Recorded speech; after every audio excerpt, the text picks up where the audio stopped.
Assalamualaikum, mari kita simak tausiah Ustadz Rifki Jafar Talib tentang 8 perkara yang pasti akan datang padamu. Hadirin yang dirahmati oleh Allah Subhanahu wa Ta'ala dan pemirsa dimanapun Anda berada. Yang pertama, ada dalam satu pepatah Arab itu dikatakan thamaniyatun tajri 'alan nasi kullihimu wala budda lil insani yalqa thamaniyah.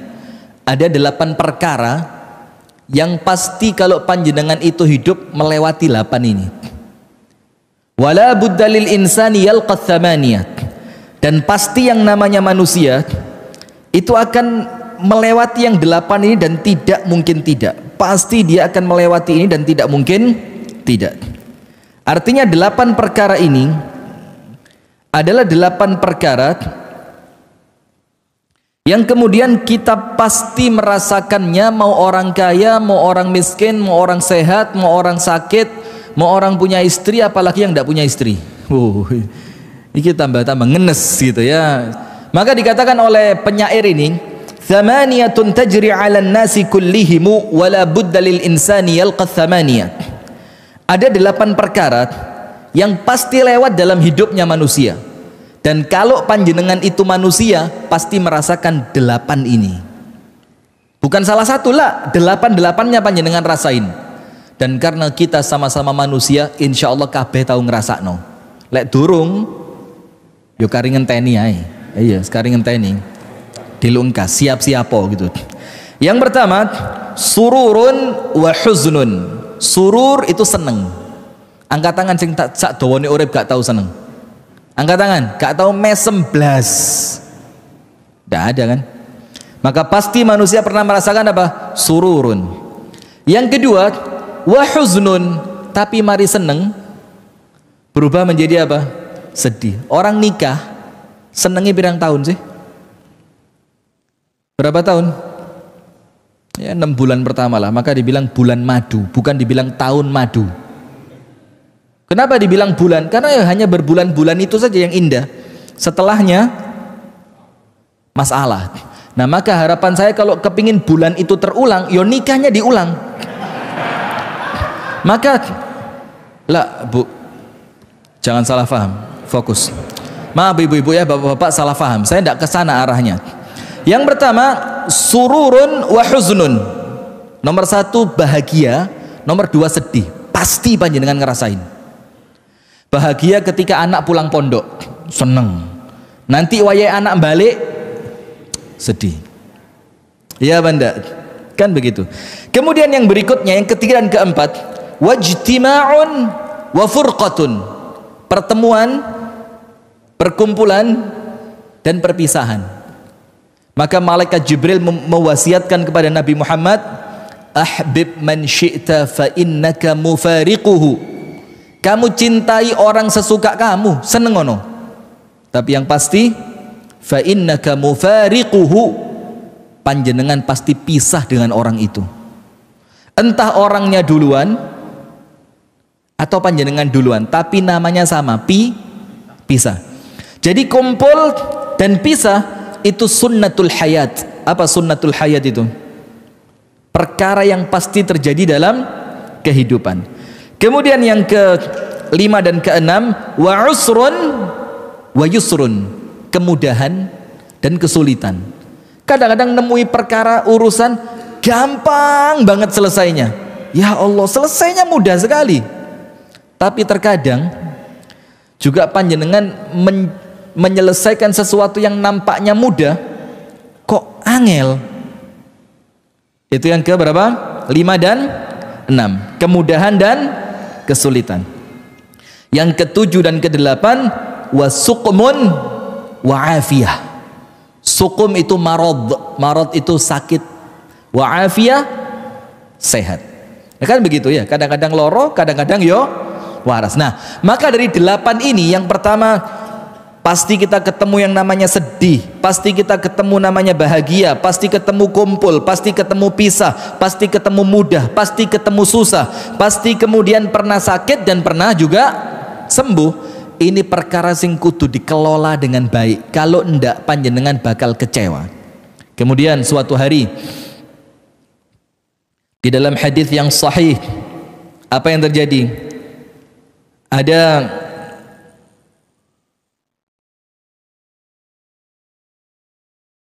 seorang laki-laki di zaman Rasulullah masih muda.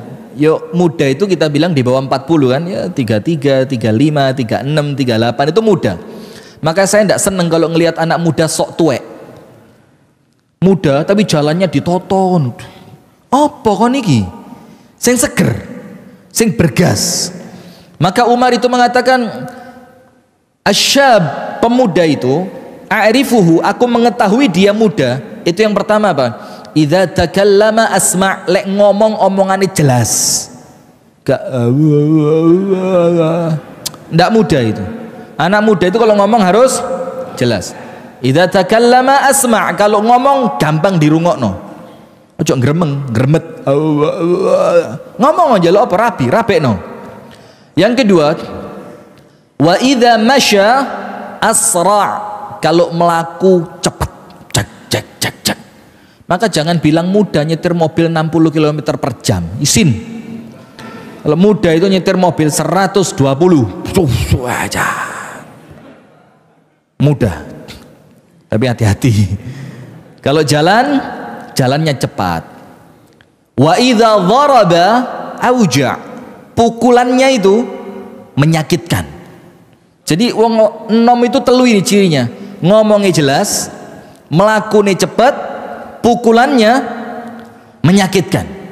Nah, maka kata Umar, kalau anak-anak muda lemes, kemudian apalagi zaman sekarang baper urusan percintaan, la haula wala quwata illa billah, sudah ini tidak bakal bisa membangun agama Islam. Jangan ngomong kebangkitan umat.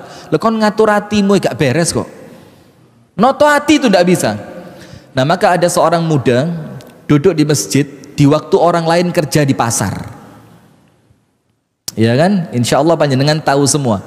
Tapi saya mau ambil sesuatu yang berbeda dari cerita ini. Sudah. Terus laki-laki ini mukanya murung gitu. Kayak orang kecewa banget, sedih mukanya. Wis kayak orang tidak punya harapan. Harapannya mati gak apa-apa lah wis. Sampai kemudian karena terlalu parah yang semacam ini, ada orang sampai kemudian berani mati bunuh diri. Na'udzubillah. Dikira sama dia, lek wis mati bakal tenang, gak ruwe malah soro.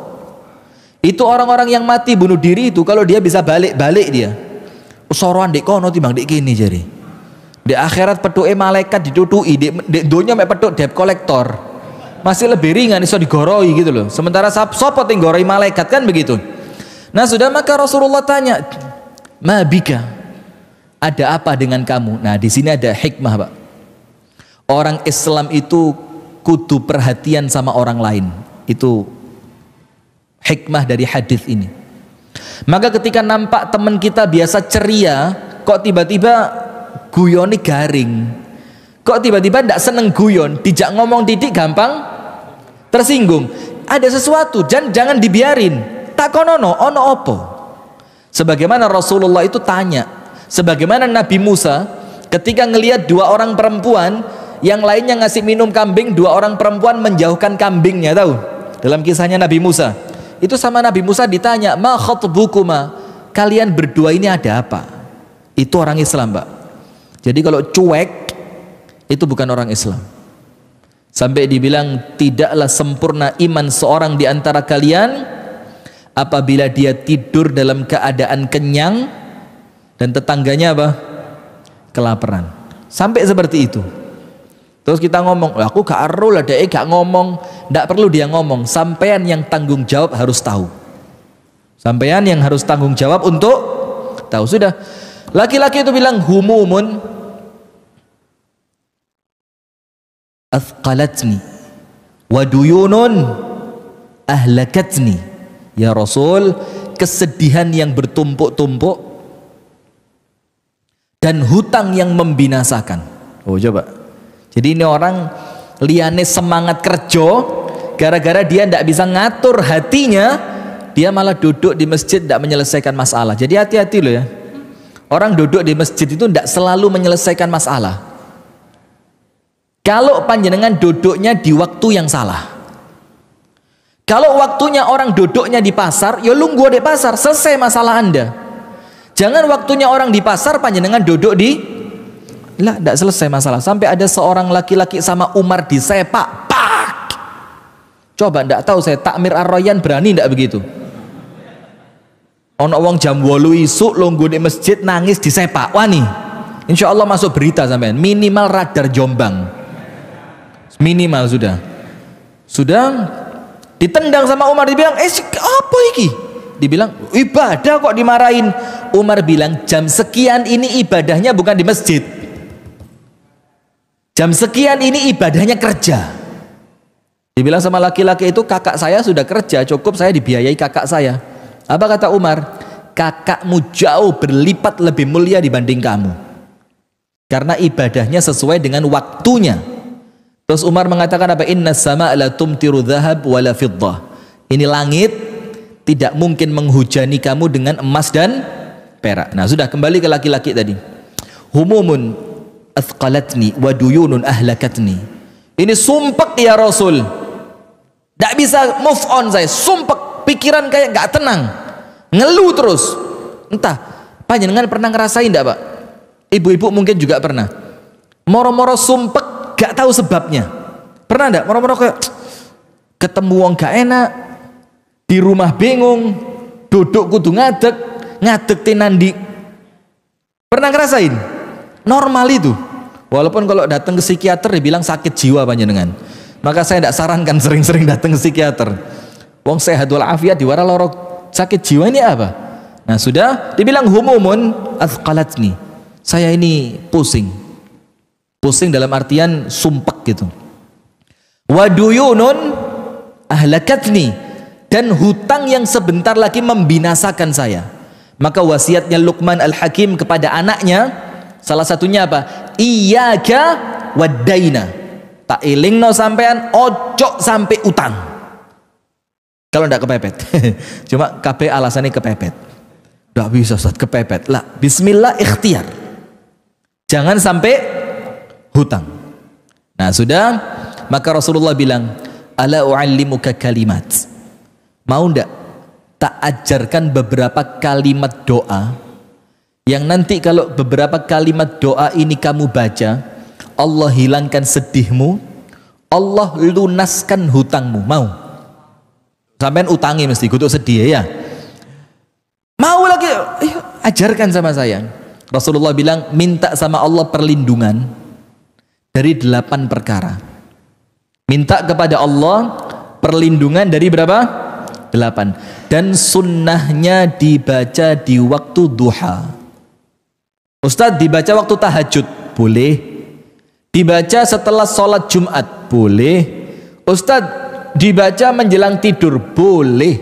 Tidak apa-apa. Doa itu pada awalnya umum. Kapanpun boleh dibaca. Cuma kemudian ada waktu-waktu yang memang dia ditekankan untuk dibaca. Kalau doa ini di waktu duha. Begini doanya. Insya Allah panjenengan sudah hafal. Allahumma inni a'udzubika minal hammi wal hazani. Dan saya tidak senang kalau ada orang ngeremehkan doa. Apa doa? Lah. Bahkan para ulama itu bilang apa? Kalau kamu pengen tahu keajaiban doa, is'alullah al-mustahilat. Mintalah sama Allah sesuatu yang sampean anggap mustahil. Supaya panjenengan tahu bagaimana doa itu ternyata bekerja. Allahumma inni a'udzubika minal hammi wal hazani. Ya Allah, aku berlindung kepadamu dari al-ham. Ham itu kegundahan yang tidak tahu sebabnya. Apa iki? Kok moro-moro ati sumpek. Wal hazani, hazan itu sedih. Karena apa? Sesuatu yang terlewat.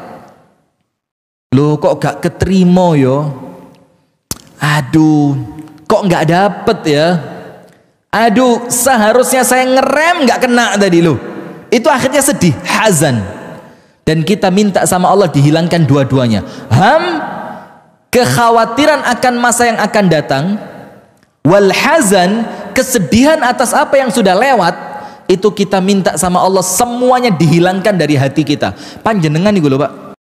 Kenapa hidup yang cuma 1 kali di dunia Anda habiskan untuk sedih, untuk kecewa, untuk kekhawatiran masa yang akan datang, gaya apa? Kenapa hidup yang satu kali ini tidak kemudian Anda gunakan untuk seneng saja? Aku tak ibadah wes sing fokus, gak usah mikir sampean. Misalkan suami mulai ada gelagat genit sama orang lain, tak serahin sama Allah lah. Mau nyawanya dicabut juga tidak apa-apa wes. Gitu loh. Tapi panjenengan fokus membahagiakan diri sendiri. Kenapa hidup sekali harus sumpek dengan dunia lah? Maka yang pertama Rasul ajarkan, Allahumma inni a'udzubika minal hammi wal hazani. Ham, khawatir masa depan, hazan, sedih karena masa lalu. Wa a'udzubika minal jubni wal kasali. Anda tahu jubun? Jubun itu kalau di terjemahan letterlek Indonesia dibilang dari sifat pengecut. Lah. Anda tahu orang Arab itu punya namanya jubnah atau zubdah. Itu apa? Susu yang dikasih cairan apa gitu, nanti tiba-tiba susu itu mengkeret. Bukan keju, beda. Kalau keju itu fermentasi, ini susu dikasih cairan, asalnya sak mangkok, moro-moro kali sak gegem. Dan dia mulai mengental. Nah itu biasanya yang kalau nanti kita mau makan, kita mau apa itu dioles roti segala macam, itu namanya zubdah, jubun. Sesuatu yang sebelumnya besar menjadi kecil. Sajane diartikan pengecut boleh, tapi kurang pas. Begini loh. Orang itu ketika di depan istri begini, ketemu bos, moro-moro ini. Itu jubun itu. Sak durunge ngene, moro-moro ini mengkeret. Ada juga militer di kantor, sipil di rumah.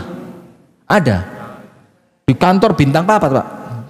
Ya Pak Tri, bintang 4. Ketika pulang, iya dek, iya siap. Sudah tidak ada. Maka jubun itu sesuatu yang sebelumnya panjenengan bergas, moro-moro apa? Lemes, mengkeret. Akhirnya muncul yang keempat, wal kasali, akhirnya males. Dan kita minta perlindungan kepada Allah setiap zikir pagi dan petang kan, untuk supaya kita dilindungi dari rasa apa? Males. Karena males ini penyakit terberatnya manusia. Males sakjane iso, tapi lapo aku repot. Nolong orang itu bisa, tapi lho kok engko lek tak jelasno, aku malah ruwet butuhin ndek ndi omahe menggoke apa, golek dhek gak ngerti malah telepon aku.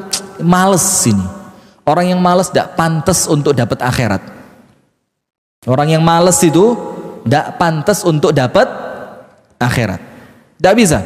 Maka yang pertama hammi wal hazan, yang kedua wa'udzubika minal ajiz minal jubni wal kasal. Jubun dari yang sak durunge semangat moro-moro mengkeret, akhirnya kalau diteruskan jadi apa?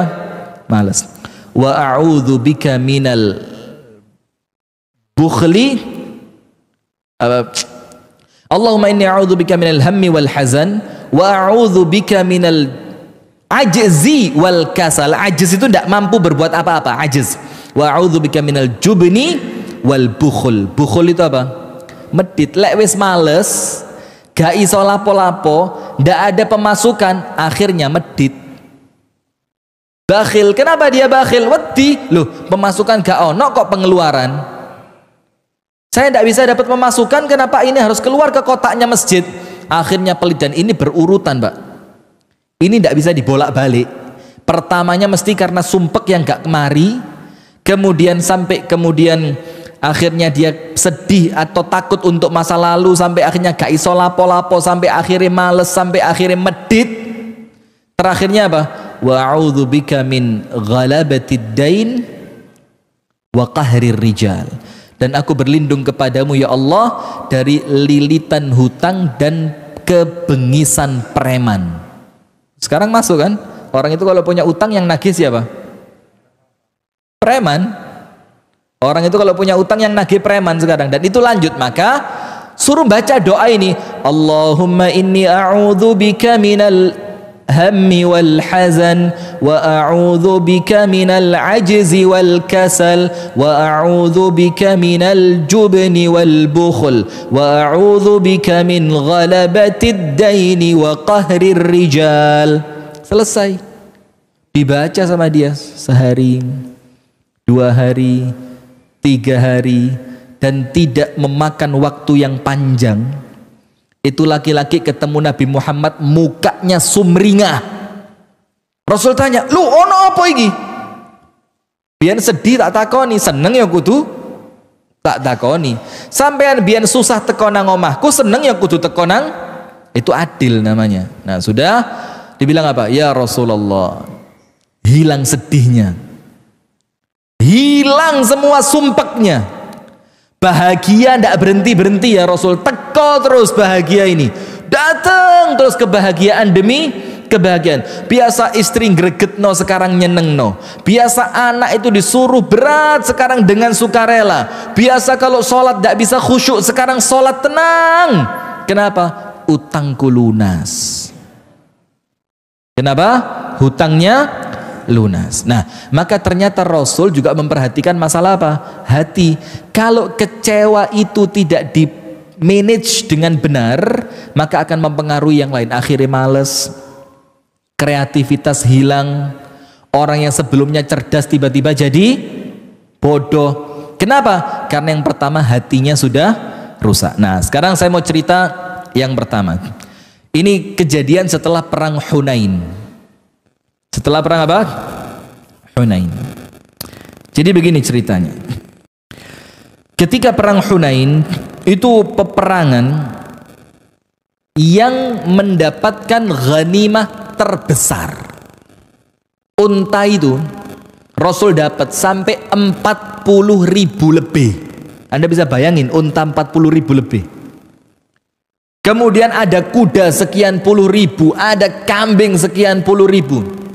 Dan itu baru binatangnya, belum lagi perhiasannya, belum lagi tanah rampasannya, belum lagi budak yang ditangkapnya. Luar biasa. Nah, qadarullah, ketika kejadian itu hadirin yang dirahmati oleh Allah Subhanahu wa taala, apa yang terjadi? Ada orang-orang yang baru masuk Islam, yang ikut perang, sektas mlebu Islam. Yang kemudian Rasul Shallallahu Alaihi Wasallam berharap mereka itu Islamnya kuat dan mempengaruhi orang lain untuk juga masuk Islam. Itu yang namanya dalam Islam mu'allafati qulubuhum, orang-orang yang hatinya dilunakkan. Maka kita juga perlu luruskan ya. Jadi kalau masuk Islamnya sudah 23 tahun, itu ya bukan mu'alaf. Nah, itulah kenapa kemudian dalam Islam itu mu'allaf itu salah satu di antara yang berhak mendapatkan uang apa? Zakat. Kenapa? Kita tidak pungkiri, Pak, wes talah kita ini manusia. Rasulullah mengatakan apa? Fa inna likulli ummatin fitnah wa fitnatu ummati almal. Setiap umat itu ono fitnahnya masing-masing. Dan Allah tetapkan fitnahnya umatku itu fulus. Mal, uang. Nah, maka kita tidak pungkiri, tidak panjenengan tidak usah gaya toh aku kira lebih duit kanu, tapi lebih wong wedok nemen. Uang iya, perempuan tambah nemen. Memang begitu. Nah, sudah, karena Rasul mengatakan ma taraktu ba'di fitnatan adharra 'ala rijal minan nisa. Tidaklah aku tinggalkan nanti kalau aku wafat, kata Rasul, tidaklah aku tinggalkan untuk laki-laki fitnah yang lebih berat dibandingkan perempuan. Berarti dua ini, harta dan wanita. Takhta itu tidak sepiro, karena ada orang takhta itu malah ngeruweti. Lah apa aku ruwet, kudu ngantor jam yak mene, teko yak mene, kudu rapat rono, wis gak wis, yang penting duitku akeh, bojoku ayu. Ada orang begitu, Pak. Nah, maka Rasul katakan dua ini, kalau ndak harta maka wanita. Nah, maka kecondongan manusia suka pada harta itu jibiliyah. Apa jibiliyah itu? Naluri sing tidak mungkin bisa dirusak.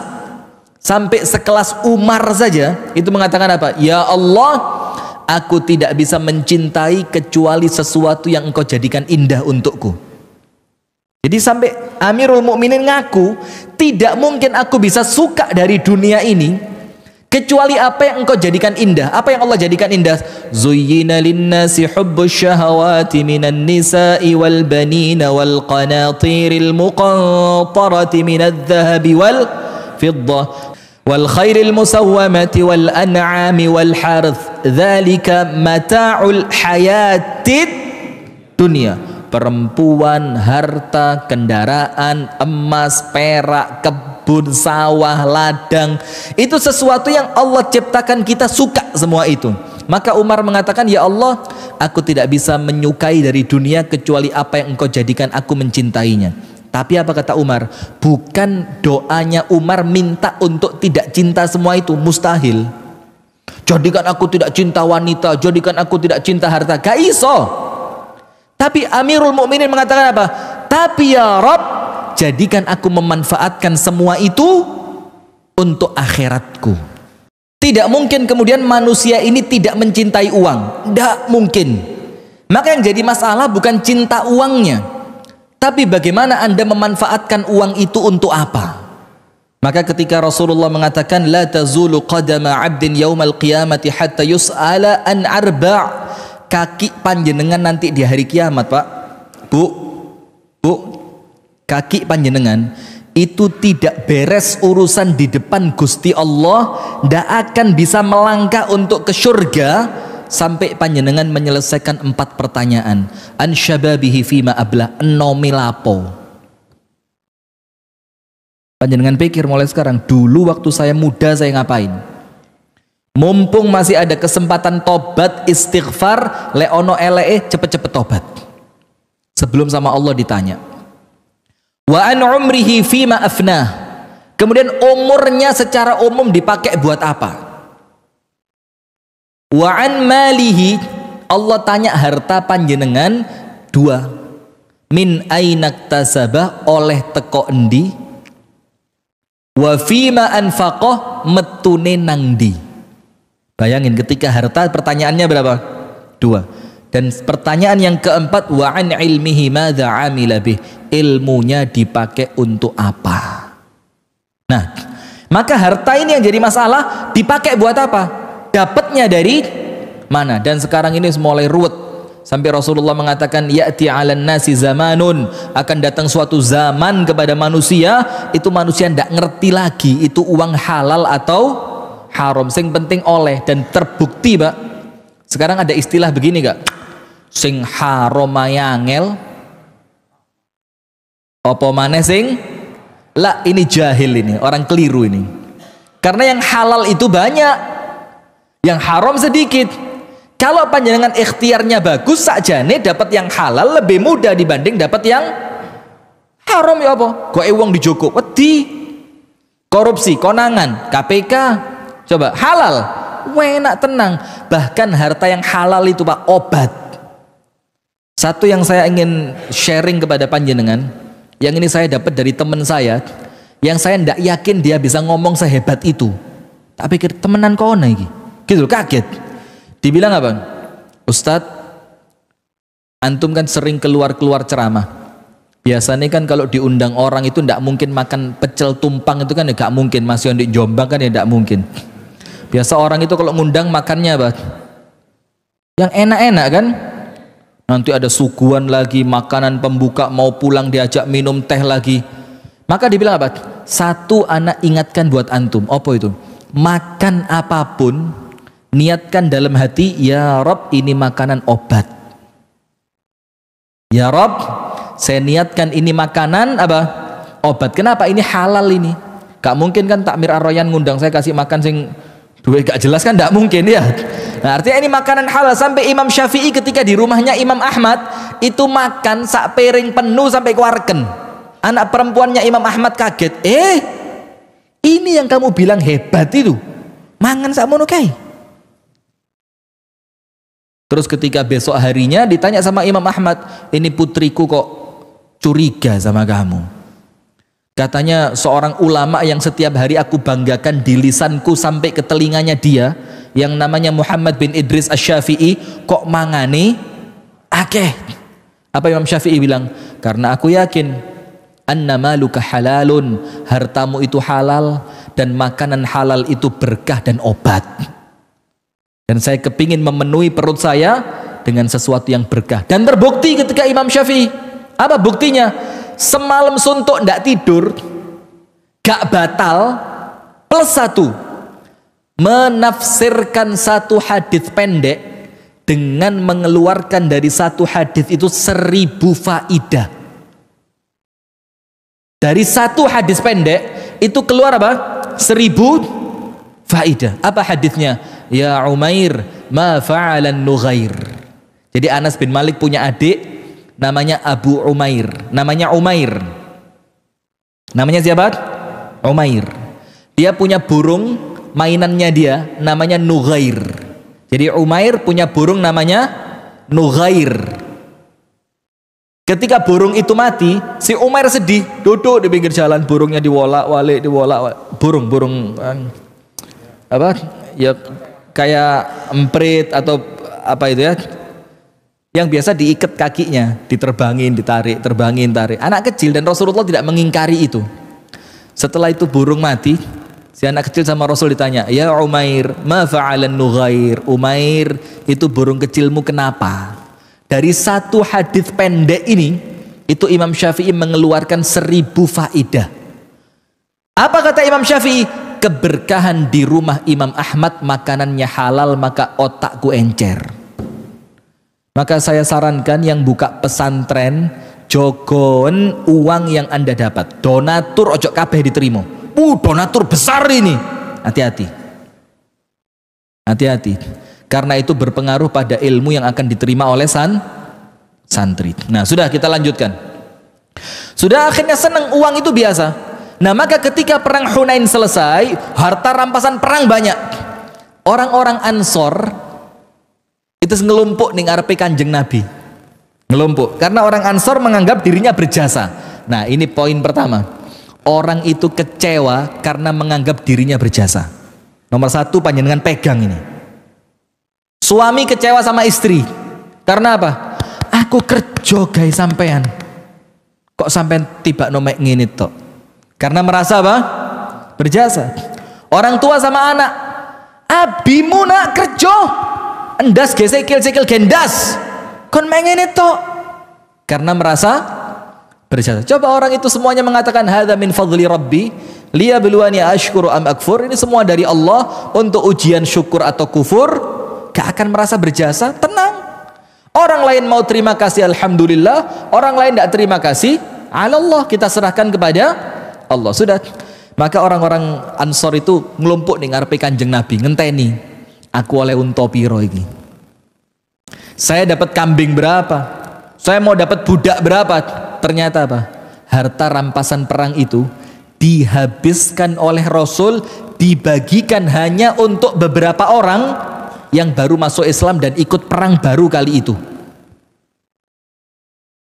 Sahabat Nabi berani protes enggak?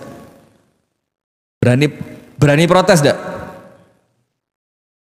Untuk kejadian ini berani. Ini dalil juga Pak, bahwa uang itu bikin orang yang pengecut jadi berani. Uang kerja Pak. Kerjaannya jadi, misalkan ada film laga, kan ada adegan-adegan yang berbahaya. Mau artisnya? Tidak mau. Siapa yang ngelakoni? Stuntman, pemain pengganti sing digaelek-elekan tok menjuncal atau kok truk, numpak sepeda motor bane kari siji. Kenapa dia mau? Dia yakin itu bakal, kalau luput mati. Kenapa dia mau? Uang. Jadi begitu. Akhirnya orang-orang Ansor ini kusak-kusuk ngomong kepada Sa'ad bin Ubadah. Siapa Sa'ad bin Ubadah? Waktu itu adalah pembesarnya orang Ansor, yang penyambung lidah antara Ansor dan Nabi Muhammad sallallahu alaihi wasallam. Sudah ngomong, ya Rasulullah, innal ansar. Nah, sekarang lihat apa bahasanya? Kecewa. Tapi lihat Pak, nanti sikapnya Sa'ad bin Ubadah bagaimana? Radhiyallahu taala anhu. Rasul tanya, ma bihim, ada apa dengan mereka? Ya Rasulullah, suyufuna taqtur min dimaihim. Pedang-pedang kami ini Rasul, ini yang berlumuran darah musuhmu. Jadi pedang kami ini yang menghancurkan musuhmu. Tapi ketika bagi-bagi, kenapa kami nggak dapat? Merasa berjasa. Maka hati-hati, wong sing gampang merasa berjasa sering kecewa. Saya bacain hadisnya. Fa'atal mu'allafata qulubuhum. Rasul memberikan itu harta semuanya kepada para mu'allaf. Fabalaghahu anna al-ansar yuhibbuna al-ghanaima. Yuhibbuna an yusibu ma asaban nasu.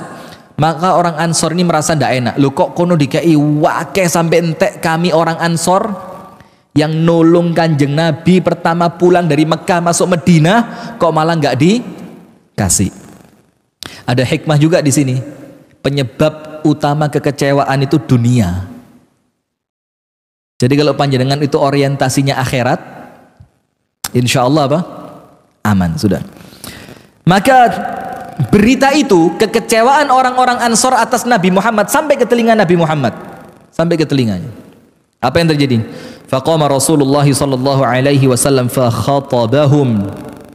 Fahamidallahu wa athna alaihi. Kemudian Rasulullah itu manggil Sa'ad bin Ubadah. Sa'ad, betul tidak kaummu ngomong seperti ini? Betul ya Rasul. Mereka kecewa. Suyufuna taqturu min dimaihim. Karena pedang kami ini yang paling banyak darahnya. Kok ketika bagi-bagi mereka yang paling banyak dapat? Masuk Islam baru kemarin, perang baru sekarang. Kok dapat banyak? Sudah. Maka sama Rasulullah apa? Ya Sa'ad, kumpulkan orang-orang Ansor tok, tidak boleh ada orang lain. Saya mau ngomong dari hati ke hati. Sama orang Ansor, kumpulin Ansor tok. Selain Ansor suruh menjauh. Akhirnya dikumpulkan di suatu bukit. Rasulullah naik ke atas. Kemudian apa yang terjadi? Rasulullah mengatakan, ya ma'syaral Ansor, wong-wong Ansor. Bukan Ansor NU, Ansor Madinah, ini apa? Ansor Muhajirin dan Ansor gitu ya. Ya ma'syaral Ansar, wahai kaum Ansar, alam ajidkum dhullalan fahadakumullahu bi. Bukankah dulu kalian ini orang yang tersesat, terus Allah memberikan hidayah kepada kalian lewat aku? Coba lihat. Jadi kekecewaan karena dunia, obatnya itu akhirat. Obatnya apa? Akhirat. Maka Allah mengatakan apa? Walal akhiratu khairul laka minal ula. Ojo khawatir, ula dunia ini tidak lebih baik dibanding akhirat. Maka ketika kita merasa kok soro sih di dunia ini, kok sakit sih, kok dapat istri jelek sih, tidak usah khawatir. Nanti di akhirat Anda dikembalikan sama istri panjenengan. Lu Ustad, elek mana elaan? Ya berubah. Tadi ayu, gak elek mana? Tabdilus sifat la tabdil dzawat. Jadi nanti kalau masuk surga itu yang diganti sifat perawakannya, bukan orangnya diganti. Ya tetap bojo sampai yang iki, Pak. Tapi insya Allah gak bosen, bedo isan rasane. Nampaknya saiki merengut tok, mben senyumnya kayak bidadari. Amin ya Rabb. Wa'alatan fa'aghnakumullahu bi. Dan aku temukan kalian itu orang-orang yang orang-orang pinggiran, kata Rasulullah. Orang-orang miskin, tidak ngerti apa-apa. Kemudian Allah jadikan kalian itu dunia dibuka karena aku ada di antara kalian. Kemudian wa mutafarriqina fajama'akumullahu bi. Kalian dulu terpecah belah, Aus dan Khazraj, dan banyak kabilah-kabilah kecil yang lain. Akhirnya kalian bersatu karena aku datang kepada kalian. Wa yaquluna, maka orang-orang Ansor jawab. Lihat Pak, nanti ada di hadis ini yang kalau panjenengan tidak baca penjelasannya para ulama tidak ngerti, karena ini berkaitan dengan adat budaya orang Arab yang orang Indonesia tidak paham itu. Bukan berarti sana baik, tidak, artinya ada kebiasaan orang sana yang di sini bukan suatu kelaziman, kebiasaan sudah. Maka orang-orang Ansor jawab, Allahu wa rasuluhu Allahu wa rasuluhu amannu. Faqala ama tujibuni. Qala Allahu wa rasuluhu amannu. Apa kata orang-orang Ansor? Allah dan Rasulnya yang memberikan karunia kepada kami. Ngaku mereka, ngaku, wis kisinan. Jadi ketika diingatkan, hidayah itu lebih mahal. Persatuan yang kalian miliki sekarang lebih mahal. Kok kenapa saya ngurusi harta sing ecek-ecek ini? Maka terus Rasul tanya, ama tujibuni, ayo jawaban, kata Rasulullah. Anda ngerti tidak jawaban itu maksudnya di sini apa? Anda buka kitab hadis para ulama. Orang Arab itu Pak, misalkan saya ngomong sama Pak Gatot, Pak Gatot ini tidak terkenal kalau tidak ada saya. Pak Gatot ini kata sebut jenengi urek mulai. Terus nanti adatnya orang Arab, Pak Gatot akan balas saya. Lu sampean niku lek gak tak undang gak tak ngaroyan. Lu sampean niku lek gak gara-gara aku, yo gak metu di video ini aroyan. Nah, itu yang dimaksudkan Rasulullah. Ama tujibuni, ayo jawaban. Kalian melakukan apa untuk saya? Dan hebatnya Pak, orang-orang Ansor ngempet. Kalau tidak ngempet, metu. Apa itu? Kamu datang kepada kami terusir, kamu yang nerima, kami yang nerima kamu. Engkau datang kepada kami tidak bawa istri, kami yang menikahkanmu. Engkau datang kepada kami dalam keadaan didustakan, kami yang beriman kepadamu. Kalau orang Ansor mau jawab. Tapi di sini ada hikmah Pak. Wong iku lek pas kecewa jawab-jawaban gak malah waras. Orang itu kalau lagi kecewa, bu sama suami. Sampean orang sampean hilang ganti kon kok ya apa lu? Ini gak malah mari, malah panas, malah ruwet, malah rusak. Dan serius. Maka ketika istri marah, suami diem. Sebaliknya pun sama. Ketika posisi suami yang marah, istri harus diem. Kalau marah dibalas marah, terbakar. Nah, kemudian orang-orang Ansar menjawab, "Ama tujibuni Rasul?" Ayo jawaban kata Rasulullah. Qalu Allahu wa rasuluhu amannu. Faqala, "Ama innakum law syi'tum an taqumu kadza wa kadza wa kana min al-amri kadza wa kadza la asya'a 'addadaha za'am." Kalau kalian kata Rasulullah mau ngomong kebaikan kalian untuk saya, maka kalian akan benar dan kalian dibenarkan dan kalian tidak berdusta. Apa maksudnya? Kalau kalian ngomong aku yang nampung kamu di Madinah, betul kata Rasul. Kalau kalian ngomong kami yang menyelamatkan kamu ketika kamu terusir, betul kata Rasul. Tapi mereka tidak ngomong karena mereka ngerti kalau ini dilanjutkan tambah jeru kecewanya. Karena tidak mungkin Rasul tidak punya jawaban. Nah, kemudian terakhirnya Rasulullah bilang begini Pak. Wahai orang-orang Ansor, tidakkah kalian suka kalau mereka pulang bawa unta, mereka pulang bawa kuda, mereka pulang bawa budak, mereka pulang bawa keledai, sementara kalian pulang bersama Rasulullah? Coba Pak, jadi mana kalian mau pilih? Mau seperti mereka, mulai bawa duit, yang itu fitnah, yang pulang bawa unta, yang itu unta boleh jadi memberatkan mereka di akhirat, atau kalian pulang membersamai Rasulullah? Apa katanya orang Ansar? Radhina ya Rasulullah. Ya sudah ya Rasul, kami ridho dengan yang kamu lakukan. Lihat, dari cerita yang pertama ini kita pahami apa? Orang Ansar kecewa. Disampaikan melalui Sa'ad bin Ubadah, dan Rasul tidak membiarkan itu berlanjut lama. Ditekakno, ayo omong-omongan. Ayo diselesaikan. Rasul tanya, apa yang kalian akan jawab untukku ketika aku katakan Allah beri hidayah kalian lewat aku, Allah hilangkan perpecahan kalian lewat aku? Nah, artinya itu beberapa hikmah tadi untuk ngatur rasa kecewa. Nomor satu, rata-rata kecewa itu karena orang merasa apa? Berjasa.